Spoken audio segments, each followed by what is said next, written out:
Up your game and celebrate things done well with the great taste of Original 16, official beer of the Calgary Flames.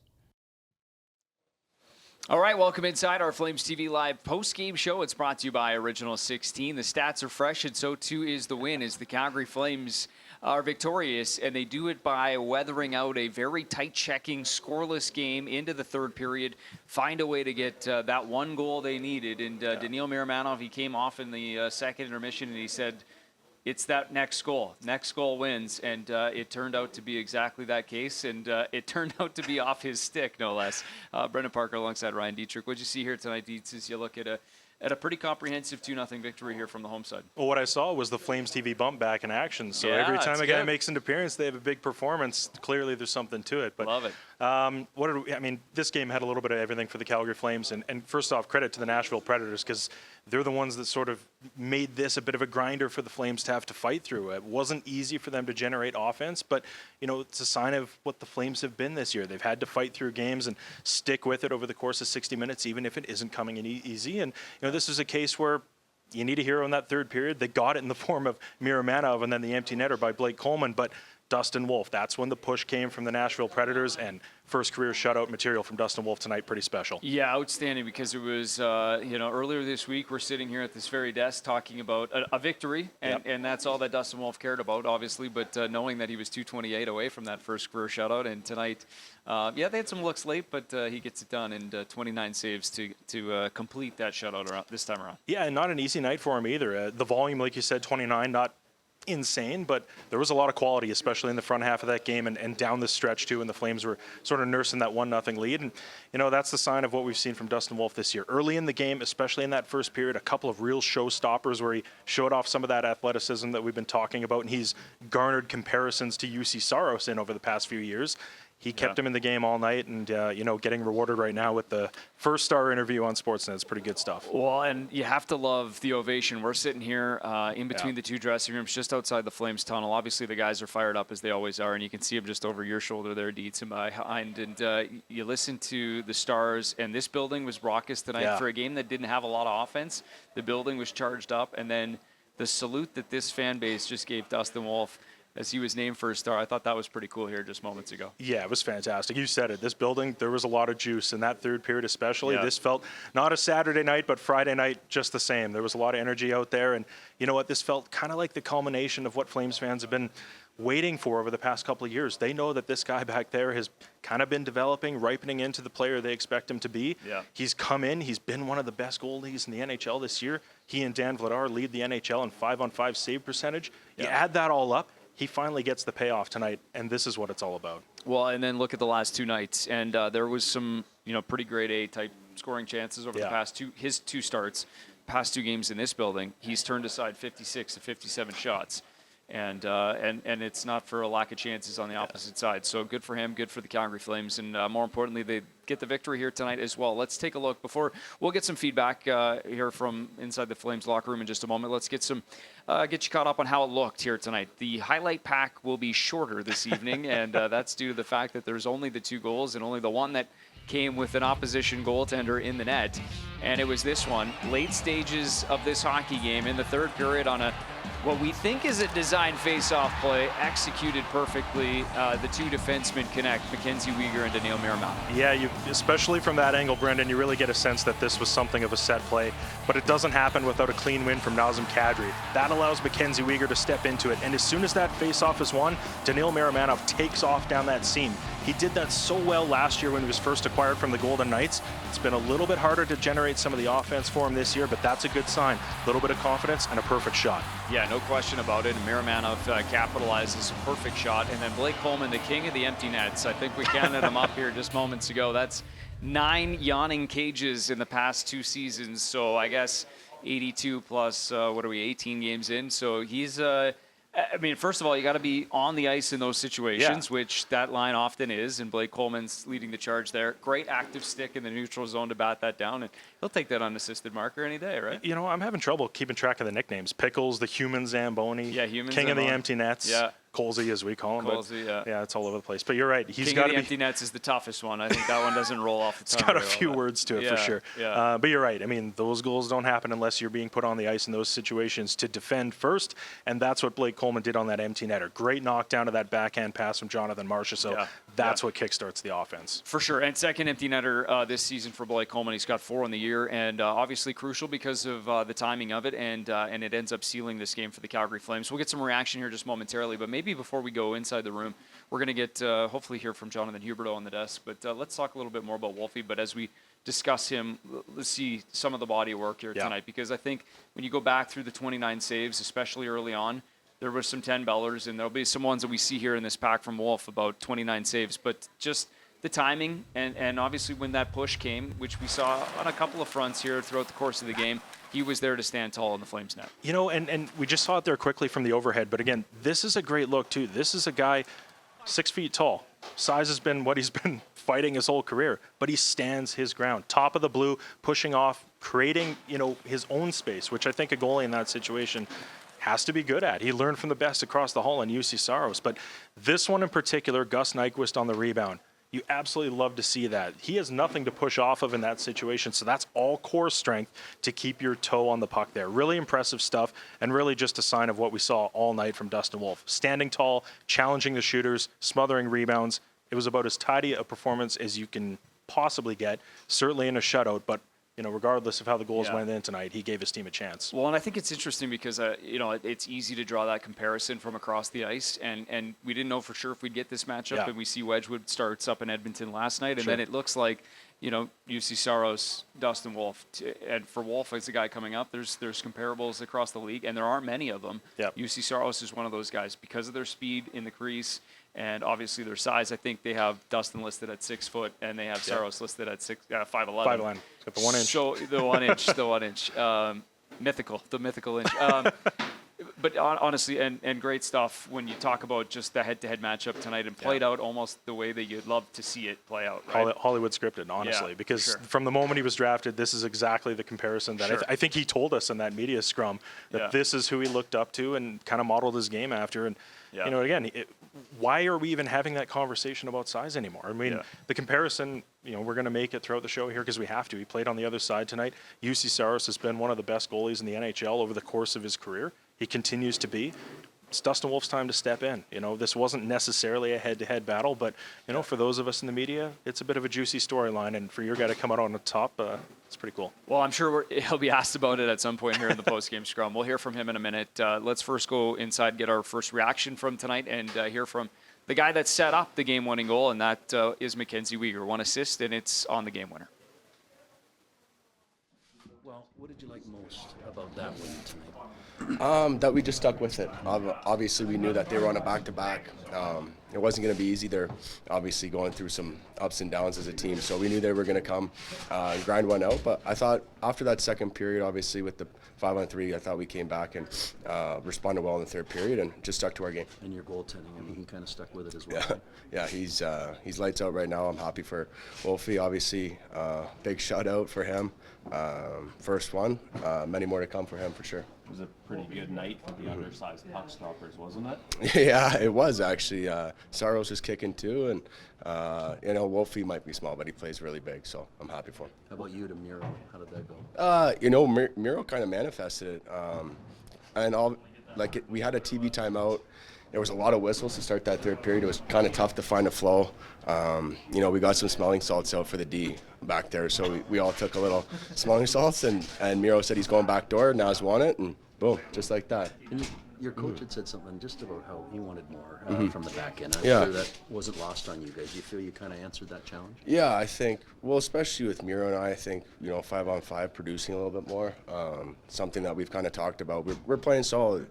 We've built our game, to this point right now, and defensively we're playing well, but I thought, to produce 5-on-5 and come up clutch with a big win, Miro getting his first of the season, can go a long way for him and I.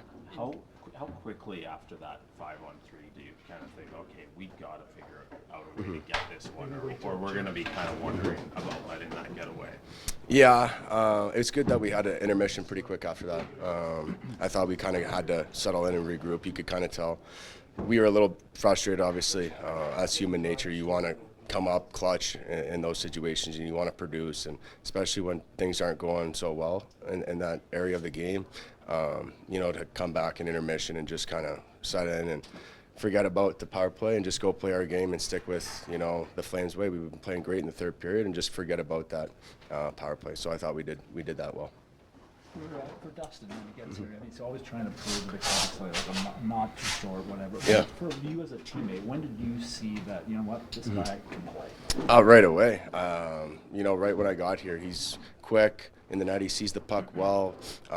He moves the puck well. He's a lot of confidence in his game. He's calm back there.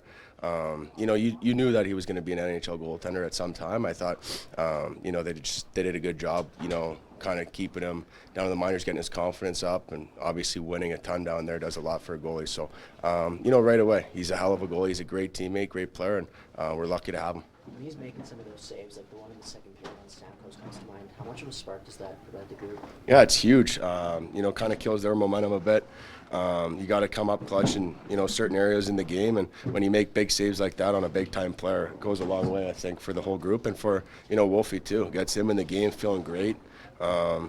That's special stuff, obviously, from our goaltender. It's not easy to do, especially on a world-class scorer like that, so it's big. When Dan and Dustin are playing lights out like how they are right now, Mackenzie, do you feel like you can pitch a little more or maybe do a little more in the ozone, knowing that you've got such a Yeah, I don't want to take risks, too much, and I think we got to stick to our game. But I think we got to help them out too, boxing out, blocking shots. But you definitely feel a lot more confident in front of them when they're kicking like this for sure. But we're pinching as a group, but we're pinching smart. Just not getting out of position or anything like that, and not letting guys get behind us. But when they are kicking like this, it's nice. You know they're going to come up big for you. Okay, thanks. Thank you, guys. All right, good stuff there from Mackenzie Weegar, and he talked about manifesting it. We'll take a look at our intermission interview. I kind of prefaced it earlier, but here's Daniil talking about what they have to do in the third period to find a victory, and maybe manifested it a little earlier. 100%. It's the best league in the world, and the one goal ultimately is going to be a winner. So looking forward to it. Big third period ahead, so we're ready. How great is that? So that was in reference to talking about these games where you have to find an inch, and and he said that first goal is going to be the winner. So great question. Nice work. That's good stuff. Speaking of just manifesting, another day at the office. That was great because obviously Danil Miromanov finds that first goal, and it does turn out to be the game winner, just as he projected. So they seal it with the empty netter. And now let's hear from one of the stars tonight, Danil Miromanov. It was by design. Usually on that side we try to win. Left side, Weegsy to his forehand, and I usually try to slide down, bring the four with me. But I kind of got them. We kind of got them a little bit messed up there, and Weegsy thread the needle. And in their D zone, they were putting a winger on the wall. So we were talking all night. We just gotta win the faceoff, and they did. Gotta walk the blue for the lane. So it happened, and I kind of had a vision there. I was standing on the faceoff, and I looked at Naz, and I said to myself, if he wins this job, we're gonna score. And that sounds crazy, but that's exactly what happened. So. Your coach should kind of change. We'll get back to Danil in just a moment, but I wanted to welcome in Jonathan Huberdeau. And obviously, we're just talking a little bit about this win, and Dustin Wolf is a big part of it here too. But what about this victory sticks out to you in a game that you had to scratch and claw for every inch? It seemed like. Yeah, it was obviously a tough game. We stuck with it, for 60 minutes, and we got a nice win there. And obviously, first shutout for Wolfie, that's great. He was great all night. And like I said, I think these are the kind of game that we got to stick to our game plan, and we come out with a big win. Just ask you, just to follow up on Dustin Wolf there, Avi. You mentioned getting that first career shutout. He's been so good for you throughout the season so far. Clearly, with the team you're playing tonight, this one had a little bit extra for him, I'm assuming. So maybe take through what the team is feeling for him tonight on this night. Yeah, I mean, I think he's been playing well, so I think deserved it. I think the other night he could have had the shutout got scored late in the game, and I think right now, I mean, he's just seeing the puck so well, and I mean we know how quick he is, and I think it's nice when the goalies are confident behind you. It's always nice, and I think we're that's how we got to play, and we're in a good spot right now. We just got to keep going. We got some nice rest coming in, and take this rest and. After that, we got to get a nice stretch before Christmas. It's funny because it's like one of the. I mean, Daniil said it too, but you had some looks and they had some looks too, but it did feel like that first one was probably going to be a game winner in a game like this tonight. Yeah, you could feel it. I mean, we had some chances, and obviously Miro come in with a really nice shot, and I think we needed that. I think we had some looks, and that's what you stick with it. When you stick with it, that's it's gonna happen, and you're gonna wait, and you're gonna score some goal. Were you thinking shot all the way there? No, but No? I mean, no, I see it. I could have passed it to Czar probably. So next time I'll probably pass. Bottom. It was bottom bar though. It was labeled right underneath. You mentioned it though. A little bit of I think 1-6, one game in 6 nights here tonight. The opposite of what it was last week. Probably some benefits to that though here over the next few days, and probably have to take advantage of that a little bit. I'm assuming. Yeah. I mean, it was a tough schedule for us, obviously lately, and I mean, I think we worked hard during these 2-3 weeks, and now fortunately we got some rest, and that one was huge too. We got some 3 days off, after, so I think we need to win that one to get. It's always nice, to get some rest when you come out with a win. Good stuff.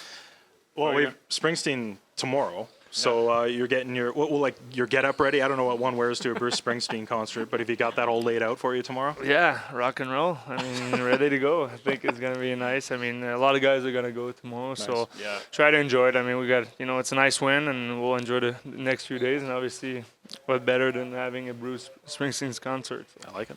Good stuff, bud. Appreciate the time. Yeah. Enjoy it. We'll see you at the rink tomorrow, and big concert after that. All right. Yeah, We'll probably take care. see some beer chug over there. Right? Yeah, that's right. It was that kind of night inside the dome. All the So. reason to get it going. Good stuff from Jonathan Huberdeau. And we're going to go back inside the room. We'll pick up where we left off with Daniil Miramanov, of course, the game winner here tonight. And he's back inside the locker room. Yeah, you feel you guys kind of got that message? Yeah, 100%. We, everything starts from us, from defending well and having that great transition. And, we tried to have a lot of pride and playing D zone and supporting the guys up front. Sometimes we struggle to get the offense going, but, we have to do a better job supporting and joining the rush and, putting more pucks on net. I know it all happened so fast out there. It's not like you have a ton of time to think, but it had a feel of one of those games that was kind of, first goal might win. So when you have that kind of golden opportunity at the doorstep, what are you thinking?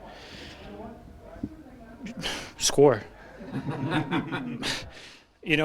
I'm always told that I have a good shot and I have to use it as much as I can, and I just try to do that. And usually when I'm uptight, I try to go high, and usually go low on the shot. And just like I said in the intermission, it was 0-0 after the second, and one goal game. One goal is gonna win the game. That's what happened.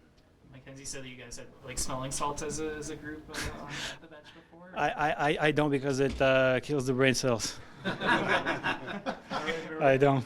All right. Appreciate you guys. The real honest answer there from Miramanov, and I think that's factually true. I can't support it. I'm not. I don't know. That could be a bit of a problem for some of us. So those who rely on the smelling salts. All right, let's go back inside the room. We have the first star performer here tonight, Dustin Wolf, 29 saves, first career shutout, and of course has allowed just one goal in his last 2 starts. He's standing by. Let's get some reaction from him now. How's it feel? Feels good. Monkey's off the back now. Was it bugging you the last couple of days, since you got almost robbed by inches of the last shutout? No, I mean, that's the way hockey goes sometimes. You look at the last game of the season last year, it was 15 seconds away. So, it's not the first time. It probably won't be the last, but, it just felt good to get it done. Is there a point during the game where it crosses your mind that you might have one? I think it was a little bit easier not to think about it, that it was such a tight game, like going 0-0 going into the third period. You know, when you're up a couple, you might start putting in the back of your mind that you want it, but the team stuck with it, and just glad we got the win. It wasn't that long ago that you looked at Saros as one of those role models, that a guy who's not considered a big goalie could have success in this league. Like, was it special to kind of be dueling back and forth the way you guys were tonight? Absolutely. I mean, he's a heck of a goaltender over there, and he's been a fun guy to watch over the last few years, and obviously I'm still going to keep a pretty close eye on him. He's certainly one of the best in the league, and I think there's definitely things I can continue to take from him. There was a moment there when you made that great rebound save off Nyquist, I believe. You guys were face to face and you were laughing. What was going? Was there a conversation there at all? Yeah, he was just saying he didn't think my legs were that long. But the puck just got stuck on my skate, and I don't know if he was just being a nice guy and not jamming my leg in, but I might need to get a couple extra stretches in today after that. Dustin, where does the game puck from the first initial shutout go? I don't know. They do something with it.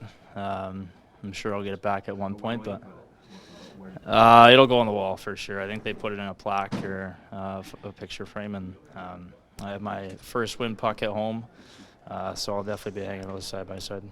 Dustin, the Nyquist save stands out. I'm sure the game is a bit of a blur, but are there any other saves that kind of stand out to you as you look back at this one? Yeah, I mean, there's kind of a broken play to Stamkos on the backside in the second period. Marchessault made a nice seam pass. I don't know who came down the backside in the second period. I was able to get across there, and you know what, they just came hard in the third period as well. And that was a huge kill by our group late in the third period, and a big first goal for Miro in the season. It was great. How about the breakaway in the first shorthanded? Like, when you're on the power play, do you almost kind of relax a little bit, thinking the play's going to be at the other end, and then suddenly broken play and it's coming right at you? You want to hope it's that way, but our power play's been struggling a little bit, but give it time. It's going to start coming around, and in the meantime, I'm there to help my team. I know Weeks was back checking real hard, was able to get a stick under the guy, and made my life easy. Just hit me in the pads. All right, thanks. Yep. Cheers to another season of great times and great taste. Celebrate things done well. Original 16, official beer sponsor of the Calgary Flames. Must be legal drinking age.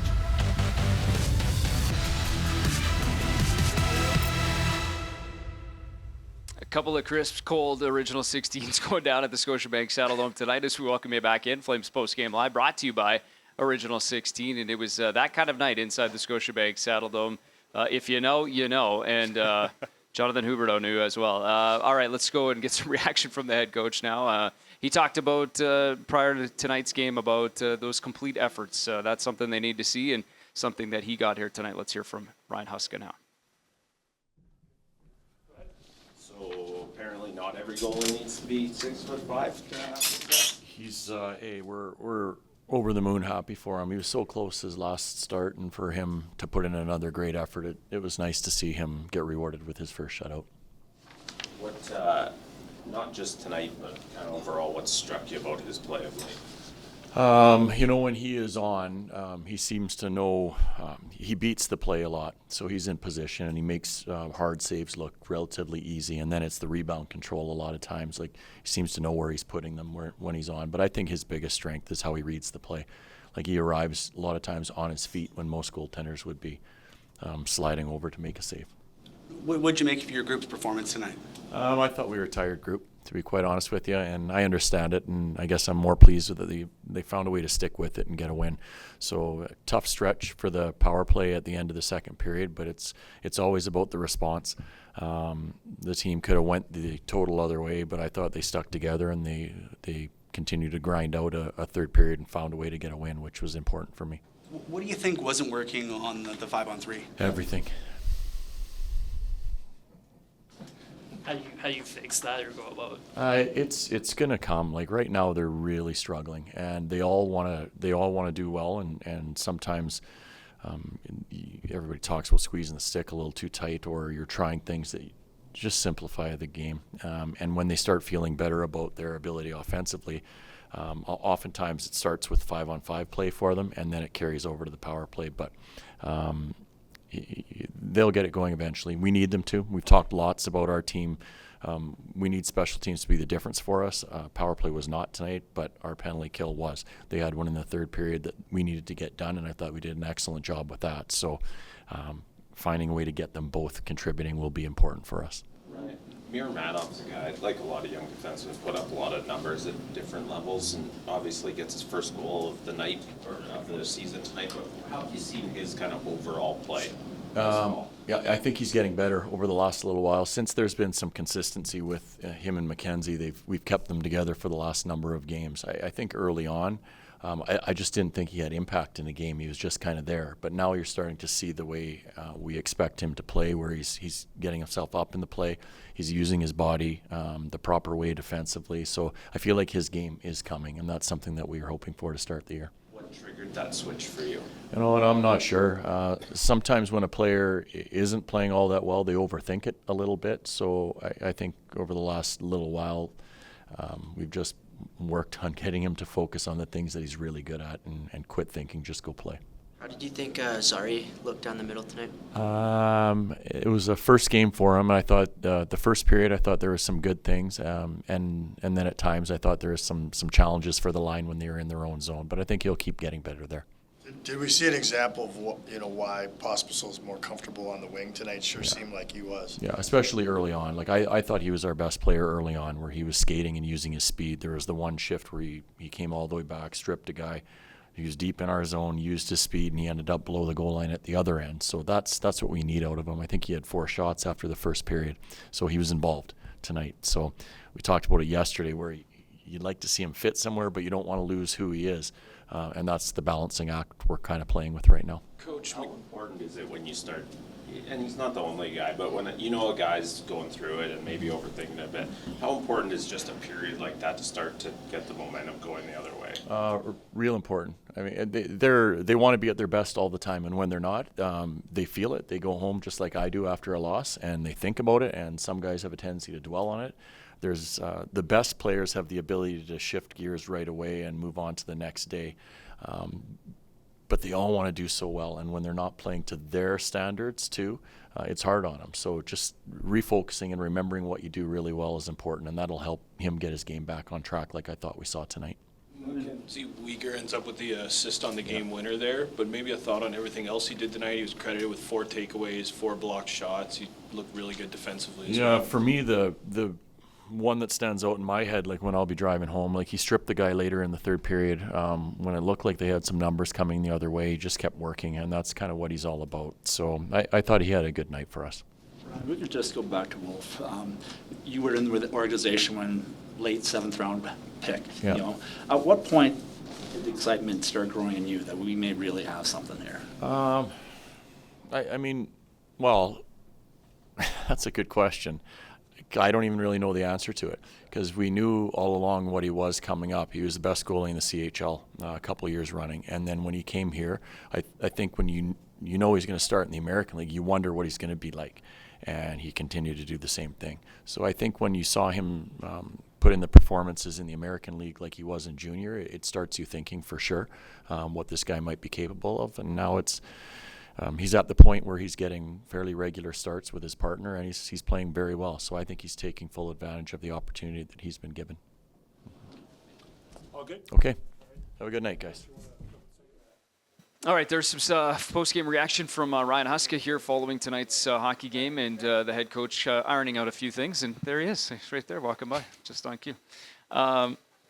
Listen, we kind of covered off a number of topics, and all the way from Dustin Wolf, obviously, in the big night that he has, but the power play continues to be a theme here and something they're going to have to work on. You heard Mackenzie Weegar talk about it a little bit too, just in terms of, you go into that intermission, you don't feel really good, but found a way to kind of, I think he said, reset themselves, right? recollect and kind of get back to work in the third, which they ended up doing a really good job of. For sure, and it's a great sign too that we're talking about this now at the tail end of the post-game show and not leading off with it, Sure, because yeah. it didn't have the effect that it could have on this hockey game. Yeah, that's a good point. And Ryan Huska mentioned it too. So you have a 1 minute and 57-second long 5-on-3. Yep. Great opportunity. It doesn't go well.